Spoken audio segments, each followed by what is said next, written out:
हर हर महादेव, जय भोलेनाथ। नमस्कार दोस्तों, मैं साधना पांडे मार्गदर्शन पे आपका स्वागत करती हूँ। दोस्तों, आज मैं बात करूँगी बहुत महत्वपूर्ण विषय पे। वैसे तो सारे ही विषय जो होते हैं महत्वपूर्ण होते हैं और आप लोग द्वारा काफ़ी सराहे जाते हैं, बहुत ज़्यादा सराहनीय होते हैं। उसके लिए मैं हृदय से आप लोगों का धन्यवाद करती हूँ। वैसा ही आज का विषय है दोस्तों, जैसा कि थंबनेल में आप पढ़ चुके हैं कि सबसे ज़्यादा ये प्रश्न आपका आता है कि पीपल वृक्ष में जल आपको कब देना चाहिए, सूर्योदय के पूर्व देना चाहिए या बाद में। तो आपकी सबसे बड़ी जो दुविधा है वो आज इस वीडियो में स्पष्ट होगी। और दूसरी चीज़ बता दूं दोस्तों कि प्रश्न मैंने नोट किया है कि पीपल में जल देने का मंत्र कौन सा होना चाहिए। तो देखिए, मंत्रों के संबंध में मैं आपसे ये कहना चाहती हूँ कि जैसा कि आप जानते हैं कि पीपल में हमारे 33 कोटि देवी देवताओं का वास होता है और नारायण स्वयं होते हैं पीपल में। देवताओं के साथ साथ पितरों का भी वास पीपल वृक्ष में माना जाता है। तो दोस्तों, अब बारी आती है कि जब आप शनिवार को ही केवल पीपल की पूजा करते हैं तो फिर आप किसका मंत्र जपें। तो अब ये आपको सोचने वाली बात है कि पीपल में आप पूजा किस लिए करते हैं। तो देखिए, पहली बात तो ये है कि यदि आप धन संबंधी किसी समस्या के लिए पीपल वृक्ष की पूजा कर रहे हैं, आराधना कर रहे हैं, तो ऐसे में आपको नारायण या माँ लक्ष्मी का मंत्र जपना चाहिए। जिसमें मैं बताती हूँ, अक्सर मैं बताती रहती हूँ वीडियो में कि नारायण का एक बहुत विष्णु सहस्त्र नाम का एक मंत्र है, श्री राम राम रामेति रमे रामे मनोरमे सहस्त्र नाम तत्तुल्यम राम नाम वरानने। जैसा कि आप को सुन के ही लग रहा होगा कि सहस्त्रों यानी कि हजारों नामों के बराबर ये एक मंत्र है। तो पीपल में जल देते टाइम, परिक्रमा करते टाइम यदि आप ये मंत्र जपते हैं तो चाहे कैसा कर्जा हो, चाहे कैसी भी आपके घर में गरीबी हो, देखिए ये तो दावा नहीं कर सकती हूँ कि 1 महीने 2 महीने, लेकिन एक चीज़ मैं आपको यहाँ दावे के साथ बता रही हूँ कि जो भी व्यक्ति, चाहे स्त्री हो पुरुष हो। हाँ, एक चीज़ और पूछा जाता है कि क्या कुंवारी कन्याएं कर सकते हैं। बिल्कुल कर सकते हैं, जिसकी इच्छा हो वो कर सकता है पीपल में पूजा। कुछ ऐसा नहीं है कि ये करें वो ना करें। तो इस चीज़ को मैं दावे के साथ कहती हूँ कि 1 साल के अंदर अंदर उनके घर में धन समृद्धि जो होगी वो निश्चित रूप से उसका वास होता है। दोस्तों, मैंने देखा है कि जो लोग पीपल वृक्ष की पूजा करते हैं और शनिवार के दिन परिक्रमा करते हैं, बहुत लोग पूछते हैं कि क्या प्रतिदिन पीपल की पूजा की जा सकती है। करने को आप कर सकते हैं रविवार छोड़ करके, लेकिन ये जो है आपको सिर्फ हफ्ते में यानी कि कुछ कम परिश्रम करके और बहुत कुछ पाने का जो मौका है वो आपको शनिवार की सुबह और शाम दोनों समय जाने से मिल जाता है। तो देखिए, ये तो मैंने आपको बताया। अब शाम को जाने के विषय में बहुत लोगों का प्रश्न होता है कि सुबह जाएं शाम को नहीं। तो एक चीज़ मैं बता दूं आपको कि आपको अधूरा ही लाभ होता है, क्योंकि पीपल पूजा जो है पद्म पुराण के अनुसार उसको दोनों समय आपको वहाँ जाना ही होगा। सबसे पहले तो सुबह, देखिए विधि मैं नहीं बता रही हूँ क्योंकि विधि से जुड़ी हुई बहुत सारी वीडियो इसी चैनल पे पड़ी हुई है, तो आप वहाँ से चेक कर लें, क्योंकि बहुत स्पष्ट तरीके से मैंने आपको बताया है कि विधि कैसे होनी चाहिए पीपल की पूजा।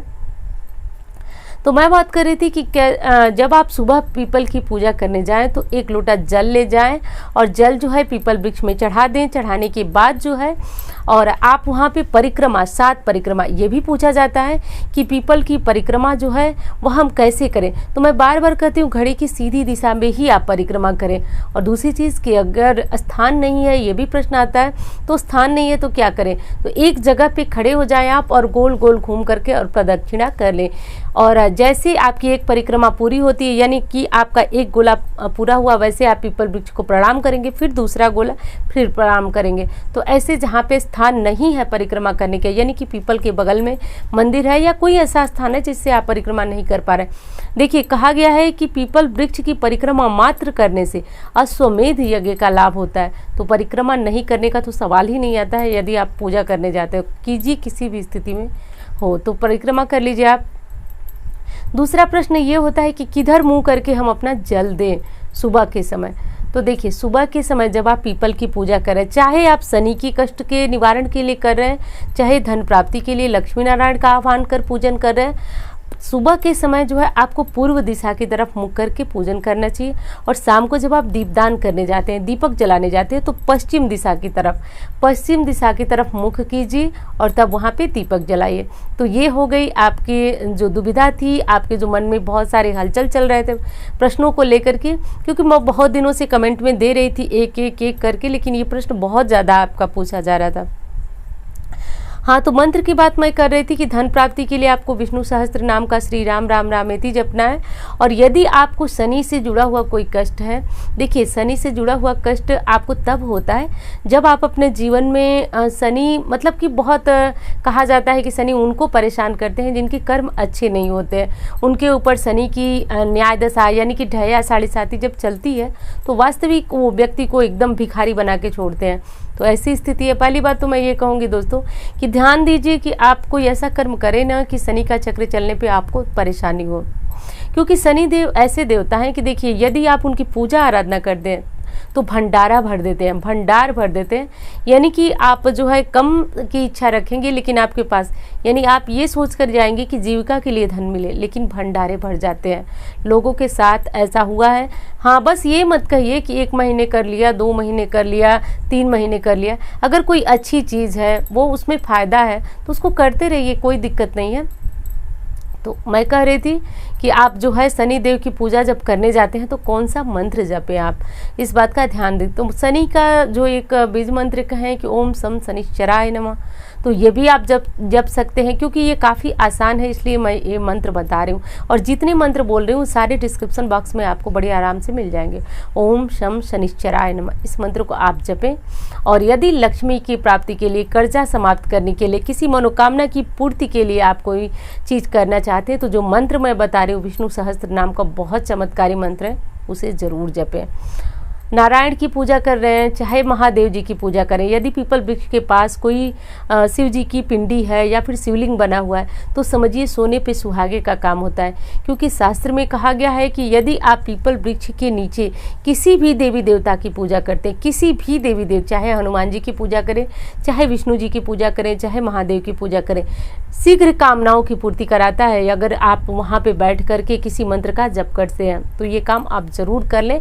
कोई मूर्ति है तो बेलपत्र ले जाएं, फूल ले जाएं, धतूरा ले जाएं, जो भी चीज़ें आपको मिल सके पूजा करके, हो सके तो 108 बार भगवान विष्णु के मंत्र का जप करें, हो सके तो 21 बार या 108 बार शंकर जी के मंत्र का जप करें। इससे दोस्तों जीवन में आने वाली समस्याएं समाप्त होती हैं।